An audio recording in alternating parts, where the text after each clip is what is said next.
Hello Assassins, Gargudon here, and welcome to episode 23 of the Memory Corridor. Today we're going to be wrapping up the retrospective looks at older Assassin's Creed titles, today focusing on the game that started it all a little over 15 years ago, Assassin's Creed.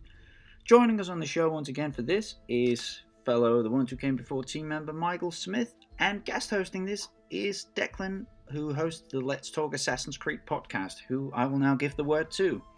Howdy. I feel like a celebrity being brought on this show. Alright. How are both of you today? Doing good. A little bit of a busy morning. Got some nasty weather down. Oh man.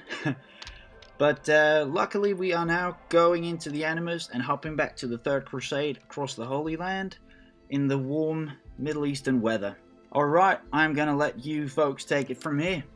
Assassin's Creed 1, that brings my days 15 years though. Like, can you just imagine 15 years ago the biggest hype for parkour and stealth gameplay was Prince of Persia? And then 2007, Assassin's Creed just broke onto 360 and it's still going. I mean, it's kind of weird how it's gone so long, especially since Assassin's Creed 1, when we look back at it, is it's not perfect, if that makes sense. I think it was good for its time and it holds up really well. But you're right. It is ridiculous to see, 15 years ago, I would have never expected, and I'm sure Ubisoft would say the same thing, that they would have what is it now, 13 game franchise, movies, and all of this stuff. I mean, the name is, pretty big in the video game world, and just all of the stuff that they've done. I mean, we're doing crossovers with a Monster Hunter and stuff now. It's just crazy. What are they gonna do next, kind of thing.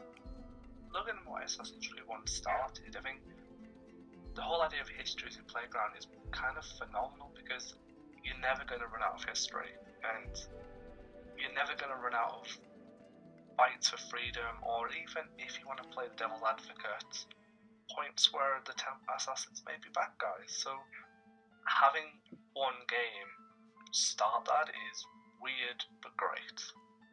Definitely. So I was thinking, coming to the show, because I actually did put it back on last night, what are our favourite moments from the game? From the original game, I am probably going to say the point where Altair finally proves to Malik that he is serious and he's taking his job serious and everything. It was in Acre, wasn't it, where Malik is housed in the Assassin's Bureau there, and he's doing that final assassination mission, or one of the last 3 assassination missions, because I can't remember the full structure, and they finally have that agreement. Okay, you've proven yourself to me again.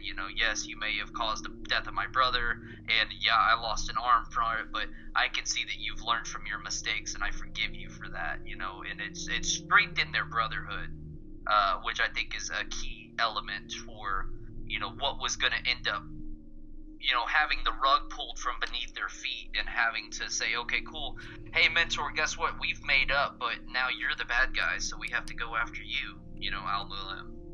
I think the Al-Mualim scene, to me, is the best part of AC1. Probably, I know people disagree, but the best plot twist in the franchise, because it started off as a historical game, no shenanigans, and then boom, there's this apple of Eden that can control you, and that was such a left turn that, do you think if any other game attempted it, it would have worked, or do you think it was just the right timing is what made it work for Assassin's Creed 1? One more time on that? I was just thinking, so with the plot twist of Al-Mualim, it Right. started off as the game was this historical fantasy, essentially, Right. and it was very grounded in reality, and then you had the plot twist with the Apple of Eden. Do you think if another franchise tried to create a historical game with a sci-fi twist, do you think they could pull it off, or do you think just Ubisoft managed to hit just the right story note where it didn't feel forced but kind of shocking, if that makes sense.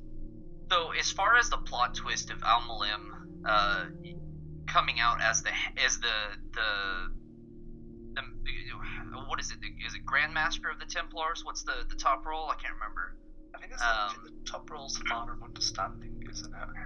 I think that's more of an overall, like an overcasting like guide for them. But there's an actual. I want to say it's like Grandmaster or something like that.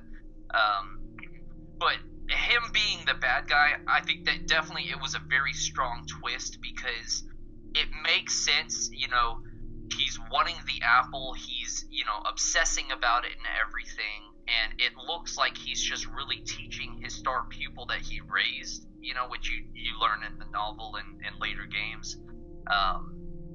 He's teaching his star pupil how to be a better person because he's childish, he's selfish, and all that stuff, which ended up causing harm to the Brotherhood, which is breaking their tenets. But when it came to he's the leader of the Templars, it's like, oh wow, okay, that's a pretty good twist. And these days, it probably wouldn't surprise me as much, and I probably would have been able to call it a little bit more. But at the time when I first played it, I didn't see it. Because I was looking at Robert LaSalle as the head of the Templars, or even Richard the Lionheart. I thought maybe he would have been like the big bad, but he really was he's the historical anchor. He's too busy fighting his war. He does not care about this Templar Order thing, not knowing that his right-hand man is, leading the Templars, but he's the puppet to another master.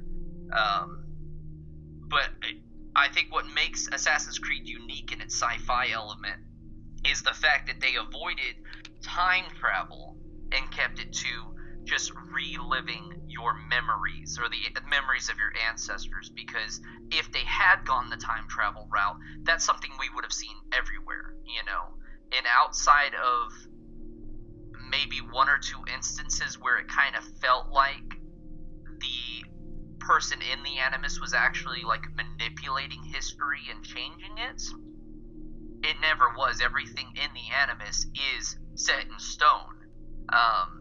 And if you step away from what was actually written in history, then you get desynchronized, and I think that's a smart move. So it's like, yeah, we're giving you the history as your playground, and you're free to kind of do what you do, but you can't change history.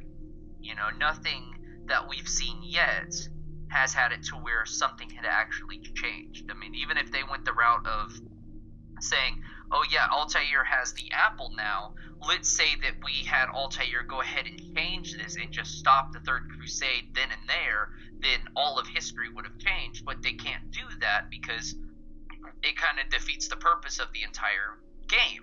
So if another company was to do a historical fiction action adventure type game where there was a modern and a historical or genetic memory timeline, it would probably either do something with time travel, or they would have to do something that separates them enough from Assassin's Creed to where they're not ripping off the IP. That makes sense. So they've kind of Ubisoft created this IP that's so unique that if you try and mimic it, you will run the risk of copying it. So it's a good example is there was a Hugh Jackman movie that came out 2 years ago called Reminiscence, I think it is. I may get that title wrong, but the premise of the movie was that he had a machine where people could go in and relive their favorite memories, and he would project it on this little sectioned off space of like light strings and stuff so he could watch it. And I'm like, that's Assassin's Creed, and everybody in the comments on the movie were like, that's Assassin's Creed, you're taking Assassin's Creed and changing it. Now you can't do anything to change your history. You're literally just watching the memory, but the whole function that he used it for was that he was being detective to the murder of a woman, and using those memories to figure out what was going on.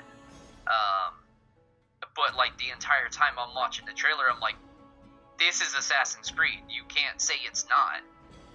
There's there's no you put somebody in a physical machine, they're reviewing their memories. That's Assassin's Creed, you know. I mean, even you think about Black Mirror. Black Mirror had an episode where people could get a implant in their eye that allowed them to watch recordings of their past. That is different than what this is, because it's something that they are physically watching, something that they saw at some point in their life. You know, they're not going back and looking at other people's memories, even though I think there may have been a function of that. But even then, it's different because it's an implant in their eyeball compared to or it was a contact lens or something like that. It's completely separated from a machine where you sit down, you lay down, you're submersed underwater, something where it's like, we're going to put you in a bit of a stasis, and then we're going to access your ancestors' memories. And then on top of that, you may or may not have a period where you are hallucinating, or you're doing things that you couldn't do before because you've been in there for so long. That makes sense.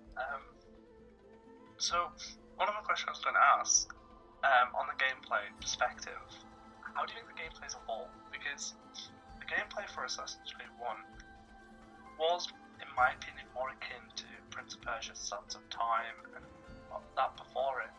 Whereas as the series evolved with Ezio and forwards, it kind of deviated away from Assassin's Creed 1's kind of format, if that makes sense. It does. So I'm just wondering, like, with the mechanics of Assassin's Creed 1, it's kind of a question I've been wondering, is it the gameplay that's struggling Ubisoft to remaster the game? Because there was a lot of limitations to gameplay, so you can't swim, otherwise you get distinct. The maps, even though they are big, they are actually small in a sense compared to other games. Right. And the combat is a lot harder than the newer games. Well, especially AC2. It's like AC2 made things a little bit easier than AC1, so I'm wondering if it's gameplay that's struggling Ubisoft to remaster it. I think what it is, and they've said it before when they were talking about the difficulties of going back to form, because the technology is, an AI is smarter than it was back then. So, and I think what we're going to really see is when AC Mirage launches next month or next year, that's when we're going to really be able to see, okay, can they remaster or remake Assassin's Creed 1? Because this is supposed to be the return to form. We're supposed to get the social stealth back. We're going to see more of a parkour system based off of Unity, refleshed combat. It's probably going to be the love child of the classic AC. See, this is a problem, like, I have. So, well, what a lot of people don't know is a lot of gameplay loops not in AC1, that if you actually think about it as we know now, if Mirage has a love child between classic and RPG, Mirage will be pretty much the AC1 of the future, because when you leave the Messiah for the first time and you put Eagle Vision on, you'll find an assassin in red, and that was a quest line. He was the bad guy, the traitor, so that had a side quest, and we're all familiar with RPGs adding side quests. Rumour has it there was meant to be an income system around Messiah, which again, RPG mechanic that was introduced to AC2. There was also meant to be quests around chests around the kingdom, like side quests. Right. So all that cut content made AC1 more linear, more grounded, less RPG. But if Mirage adds like an income system, for example, or chests or side quests, then it's not losing the RPG, it's actually mirroring AC1, if that makes sense. No, it does, and I think this is a way of them, because the way I look at it is AC1, they were making a new Prince of Persia game, and they're like, you know what, I think we could do something else with this data, so let's make our own game, and set that off, and then it's going to end up taking over Prince of Persia because Prince of Persia fizzled out after, what was it, 2 more games that didn't do as well? I think it was 1. The last one was 2008. One which that was the one with it was the remake, right? It was like just straight Prince of Persia. It wasn't the twin princes or whatever it was called. Yeah, it was just straight Prince of Persia. It was just it was more cartoony. Yeah. Okay, that's the one, the cell shaded one. That's the one I'm thinking of. Yeah. So it flopped because everybody's like, well, you know, Assassin's Creed is better than this because it has more. It's not just parkour. You know, it's got more stuff to it. But you're right. All of the stuff like the unused chest, the whole, you know, Templar system that they had, with, you know, locating, you know, what was it, 2 to 3 Templars in every region, and then like, you know, another 20 Templars out on the map, and you had like 100 total or whatever it was, and then the flags and the parkour races, and in the PC version adding in the archers, which isn't something that we had on console. And then on top of that, the side stories that they did with Altair Chronicles as the prequel and Bloodlines as the sequel to AC1 directly, as far as that world goes, there's so much there that they could use to remake AC1. But I think that Mirage is really going to say, okay, without the story, can we remake what we structured for Assassin's Creed back in 2007 and make an entirely new game, but evolve all of the aspects that we had from there? You know, because if they can get this right and it does well, then what I think is going to end up happening going forward is, you know, they have the split. They've already noted they've got 2 different sets of games that are going to happen. They're going to continue RPG, which Red is going to be the RPG that follows for Japan, and then Hexe, I think, is going to follow in the steps of Mirage and continue that kind of stealth-based, you know, maybe change it up and let's make a horror game with Hexe, but it's using that structure from the original game, whereas the other side is using the structure from the RPG trilogy, so that they can cover more ground, had more types of genres. So you've got your action-adventure, and then you have your action-adventure RPG. But it's all coming from that original game, because they're still being influenced by that game in everything, whether it be story, original mechanics, you know, people wanting them to go back to form. There's so many different aspects there, where it still has this power over the entire 15 years of the series. But that's how I see it's evolved. You know, yes, the original game hasn't had a remaster, a remake, or even a direct sequel outside of a PSP game that was even weaker than it was. But I even found that Bloodlines was a good game after you got through maybe an hour or 2 of the downgraded graphics, you know. But Mirage, I think, is going to be the next stepping stone for everything. You know, if it does well, then we could see, yes, you could remake this game if you chose to. Are you going to do that? Maybe, maybe not. You know, is there really a reason to remake it when the first one holds up so well still? Because I played it myself this last year, you know, after so many years of playing it the first time. And with the exception of maybe having issues getting used to the combat, which, you know, you've already noted was revamped for AC2 with the counter system, the first game is still really good, and being able to knock that game out in, what is it, like 12 hours? It's a good game. There's not really much I would say to change for it outside of, yeah, if you want to give it nicer graphics, if you want to refresh some of the systems, go for it, but is it going to compare, or is it going to be a replacement? I mean, personally, Ubisoft, in my opinion, has only one choice, and that is they have to remaster AC1. And I'm not saying that as like a fanboy who's played for 15 years. It's just when you look at consoles and PC, because of backwards compatibility systems, PlayStation is impossible to play AC1. You can only play AC1 on Xbox through the 360 backwards compat, and PC And bear in mind, as you noted earlier, PC has the Director's Cut, which has archery and some other stuff. Console is using the 360 model, which is behind what was released on PC, but that's limited to Xbox. So it's kind of a game that you can't promote or use the character much because newer fans won't recognise because they can't access the system unless they have a PC or an Xbox. So in my opinion, it's a game that Ubisoft needs to. I don't think it needs remade, so I wouldn't say remake, but Remaster.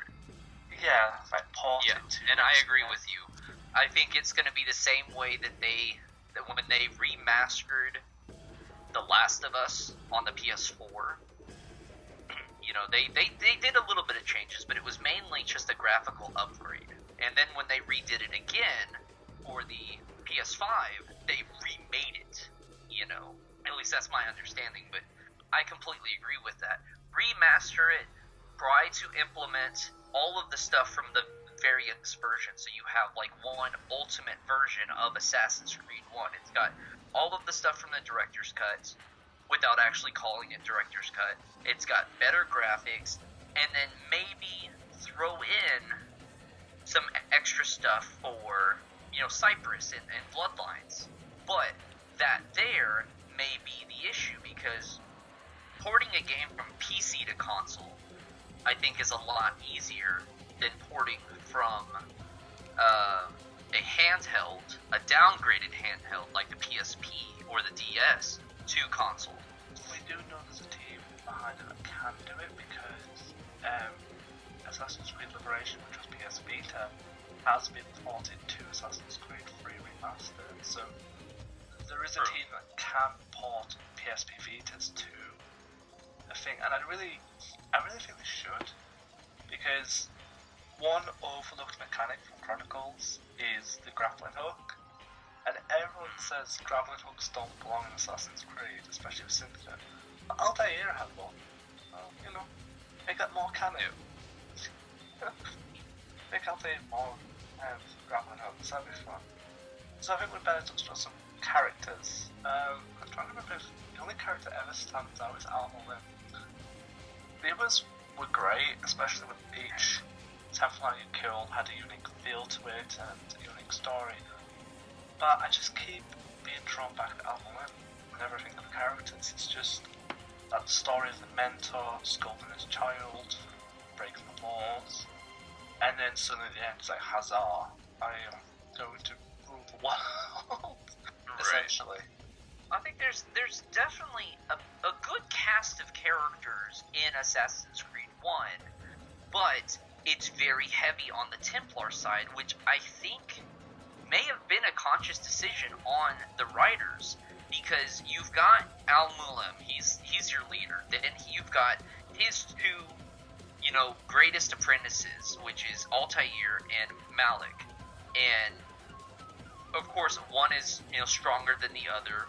You know, one of them plays sidekick to the other, but then you watch the sidekick really look at his friend who he grew with, and be like, you know, you really messed up, you know, and I've lost my respect for you. And then, you know, pretty much knocking him down to, you know, square one again, and Altair having to pretty much re-meet his brotherhood and discover what does that mean to him, because I think about the other two bureau leaders, the one that was in Jerusalem and the one that was in Jerusalem, Acre, what was the third city? Damascus. And I always forget who's where, but one of them is an older gentleman, and he's a little bit more stoic, and he doesn't play around much. And then you've got the other one who I think was in Jerusalem, and the dude is, to me, a goofball. He's very friendly. He's like, oh, you're really great, except for that time that you killed Malik's brother. But other than that, you know, people don't hate you. You know, and it's just like, this dude is hilarious, especially in the novelization, reading his lines again, which they say, you know, pretty much word for word in the video game, but you know, it's like, oh, it's the great Altair, you know, you've done so many, wondrous things outside of get kicked out of the Brotherhood, but you're still pretty cool. And it's like, what? This dude is hilarious. But it's like, that's it for the assassins. You've got like 5 people, that are like really like named assassins, unless you want to count like the guy who teaches you how to do combat, which he doesn't really have much of a story. The people in the town of Myself, they don't really have much of a story, And then the Templars, you've got, was it 8 Templars originally? Or was it 10? I can't remember. But each of them has a fleshed out character, It's like, we're not going to give you much than maybe 10-15 minutes of actual character, but you know enough about who this person is. This guy is rich, he won't leave his penthouse, he keeps having these lavish parties and stuff, but he's pretty much taking the money from the entire, area of the city.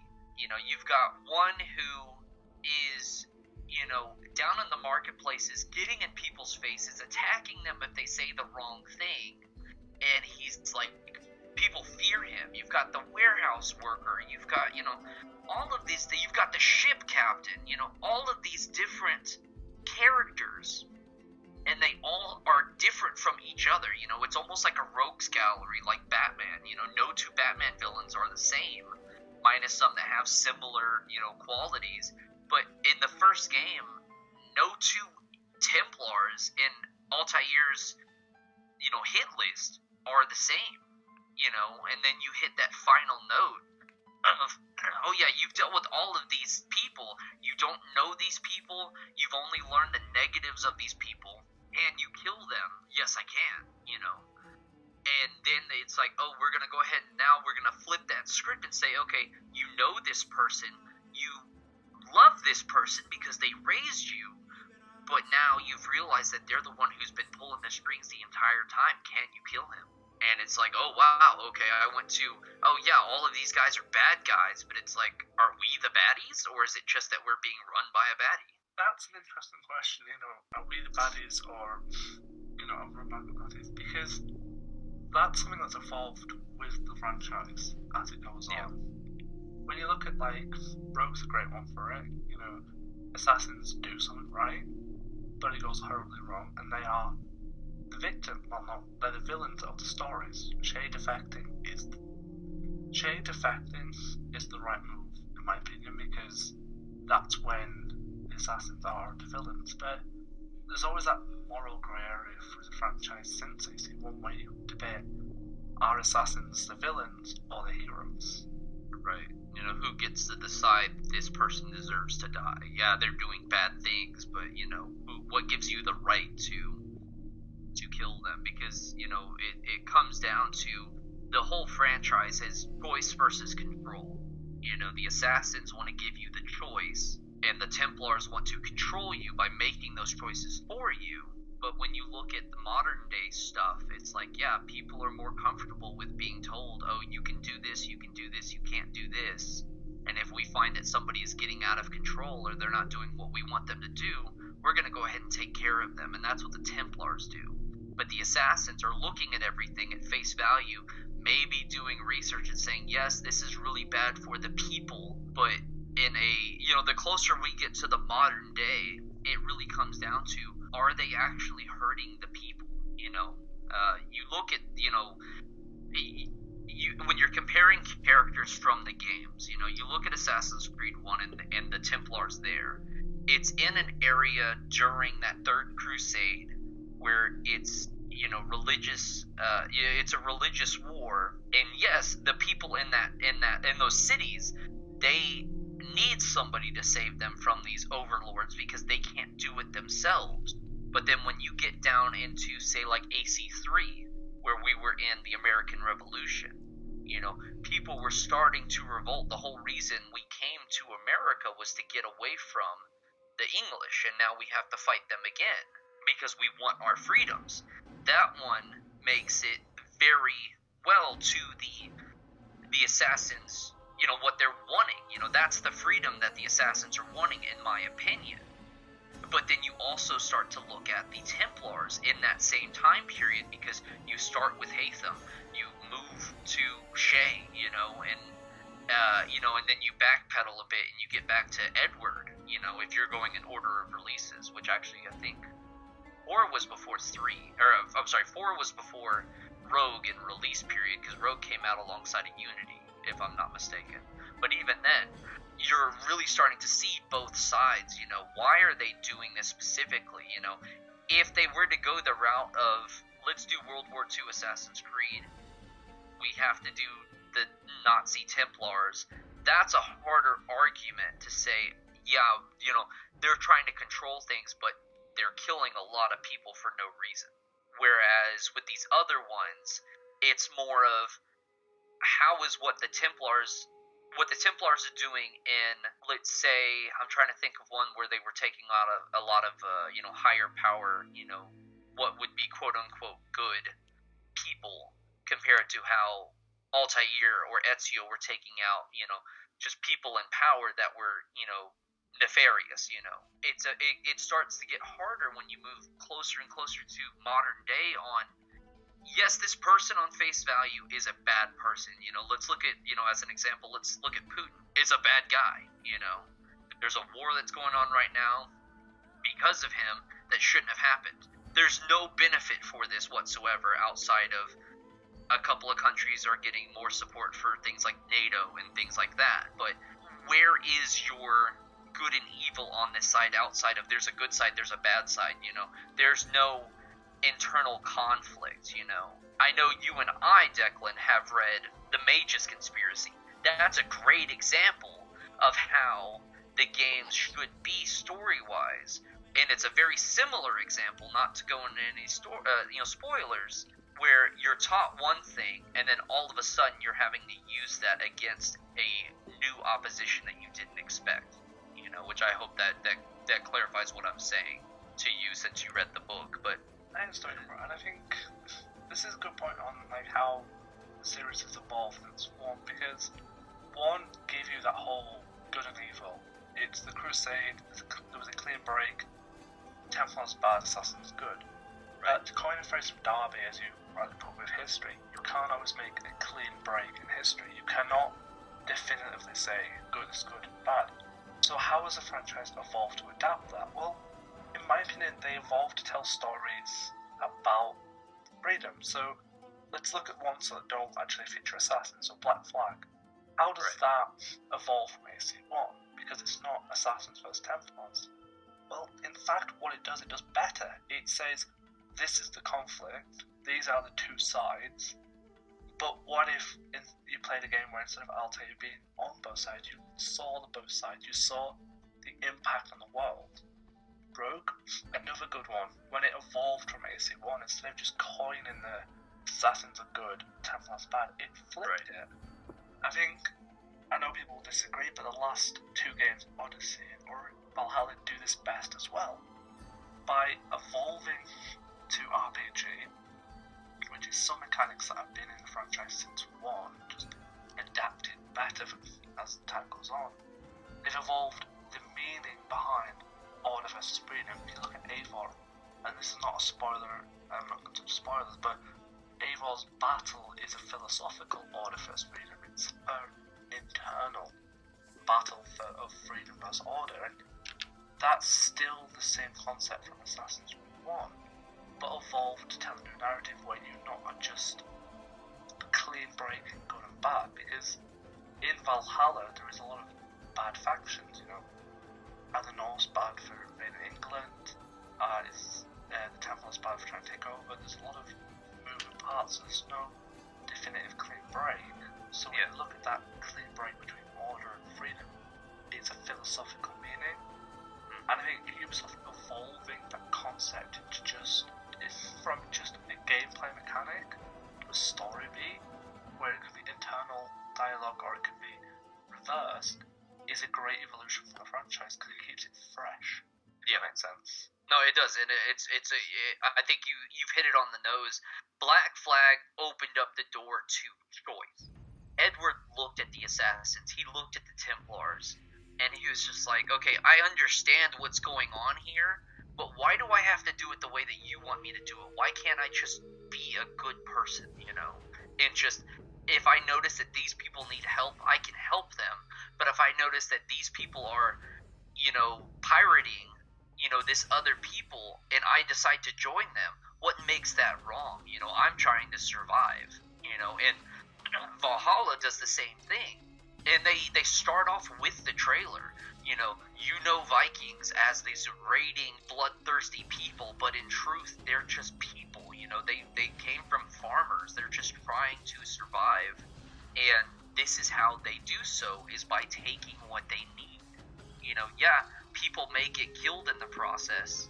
And in Valhalla, you're raiding monasteries and stuff, which are, all in support or are the controlling power, because the church was the controlling power in that point in England.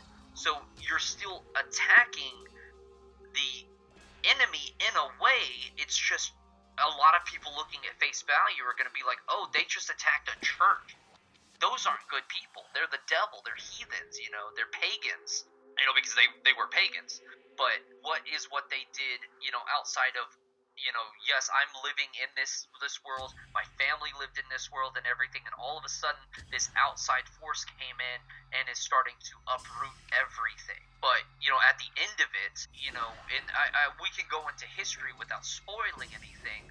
England and the Vikings ended up coming to an understanding and making their truces and allowing, here's some land, change your religion to follow our God, and we'll call everything just even for now, And I know it's been about a month, or at least half a month, since the last chapter, but even in the last chapter of AC Valhalla, things are offered to Eivor again. It's like, will you join me? I'm not going to, but I'm also not going to join these other people. I'm going to go and be myself, and, if we looked at Altair, would Altair do the same thing? I could either continue with the brotherhood that I grew up with.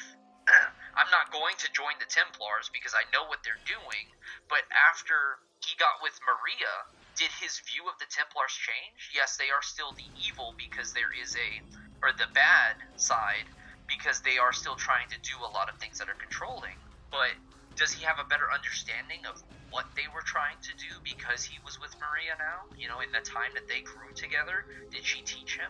I personally believe, and I know I'm probably wrong because it's Revelations that introduced them, but I think Maria helped Altair come to understand the three ironies, which, in my opinion, the three ironies are the best legacy that AC1 can leave, because you have the three tenets: save the blade from the innocent, hide in plain sight, and don't compromise the brotherhood.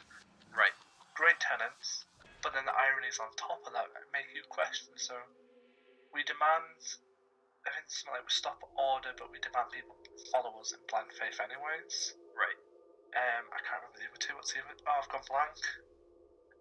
The other two are, who do you decide is innocent? Or who do you just, who are you to decide who is innocent and who needs to die? And then the third one was compromising the Brotherhood, yet the Brotherhood is still trying to grow and find people, and they have their uniform and everything to where people know who they are, So Basim and Hatham coming to Ravensthorpe, Altair coming back to Masayev after he left and aged and everything, How are you not compromising the Brotherhood by drawing attention to yourself? So, if we look back, what is the legacy that Assassin's Creed 1 left behind? And I'm going to be controversial, and I'm going to say, I don't think it feels like as AC1 ever left a legacy. Because with AC2 being the first remastered game, Ezio being the poster boy of Assassin's Creed, it always feels like, even though without Altair and without AC1, Assassin's Creed would never have the foundations to what is a phenomenal franchise. It feels like AC2 overshadowed, and AC's future legacy actually comes from AC2 because it's AC2's freedom on swimming, open worldness, chests, smoother gameplay that evolved. So if you think about the legacy, I would love your opinion on what you feel the legacy that AC1 left behind. But I just feel like its legacy is the story beats the Order versus Freedom, but from a gameplay legacy, I don't think it left anything because so much was changed by AC2 that a lot of people now focus on AC2 as an entry point to the franchise instead of 1. If that makes sense. No, it does, and I was actually, when you started that explanation, I was like, I'm gonna disagree, but then you came back to where I was thinking. AC2 would probably be the first real Assassin's Creed game, because Assassin's Creed 1 was built off of Prince of Persia. It was a new IP, it was a concept, and it worked. And then they're like, cool, here's a full budget, do it again. And they're like, great, now we can really make the game that we wanted to. And then you've got AC2, you kickstart the story, you do all of this stuff, and yes, you have the most noticeable assassin with Ezio Auditore, but story is what Assassin's Creed is leaving. If you want to say gameplay, the only thing that Assassin's Creed, in my opinion, would leave as far as legacy is going to come back to a newer parkour system than what Prince of Persia had, because if I tell you what's your favorite parkour game, you're not going to say Prince of Persia, you're going to say one of the Assassin's Creed. And then Assassinations, whether it be the air assassination, the hidden blade. Anytime I see a hidden blade, I watched Hellboy last night, and one of the guys has the two, arm knives. I think about Cyberpunk that has the arm swords. Punisher on Netflix, the guy who played Jigsaw, he has a hidden blade, and he even made a reference to Assassin's Creed on his Twitter when he was showing them off. The hidden blades, the parkour system, and the assassinations, that's what they left by legacy through gameplay, but the story is what the legacy is. Ubisoft took a historical period of time, built a little bit of some sci-fi fiction around it, and really opened it up to you as a player are now looking at history in a different light. I'm learning about history. I'm wondering what fueled this. What was the Templar side? What was the Assassin side?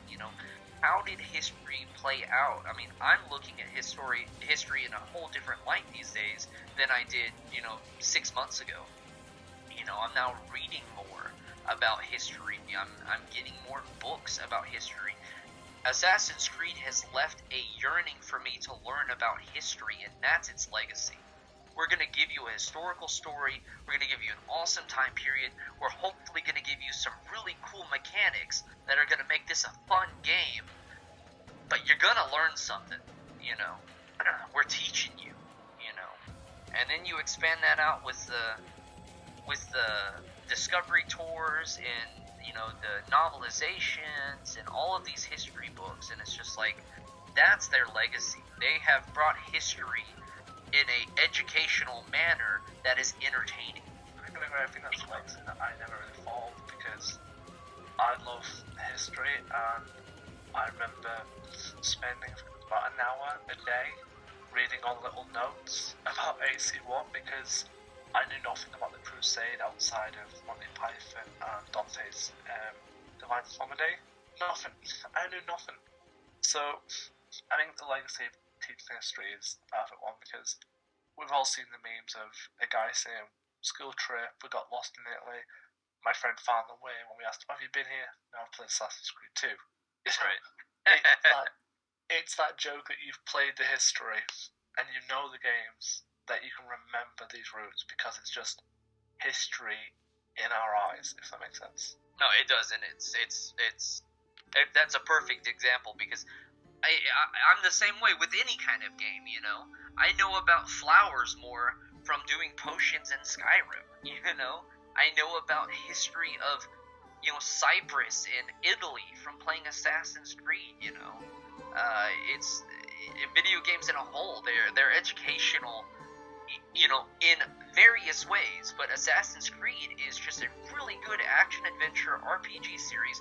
The first game is extremely solid, that has aged decently. I won't necessarily say it's aged well, but it's a decent age. It's a great game. You go back and play it. A remaster would be great so that everybody could access it and not just those on PC or Xbox. But, that's the legacy. I mean, you've had a podcast for 3 years now. I've been writing for the ones who came before for over a year now. Gargudon's been running his podcast. How is that not a legacy? We're all talking about the same game 15 years later. That's the legacy that AC1 left us. I think that's probably the best statement to wrap this up with, to be honest. Can I just say I'm thankful for being brought back to do this, because I'm addicted to AC1 and still am 15 years later. So thank you, Gargudon, for letting me come on. No worries. I hope you had a good time guest hosting, and I hope you had a fun time joining us once again on the show, Mikey. Yep. Then finally, I just want to thank all you for listening to episode 23 of the Memory Corridor here. And stay up to date on everything happening on the ones who came before and more things AC. All social media links are down below. And if anyone has ideas for future episodes, feel free to share it in the comments.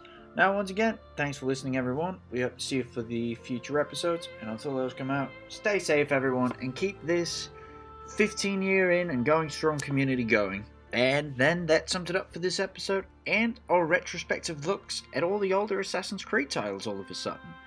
Stay safe and active, everyone. See you later, Assassins. Peace.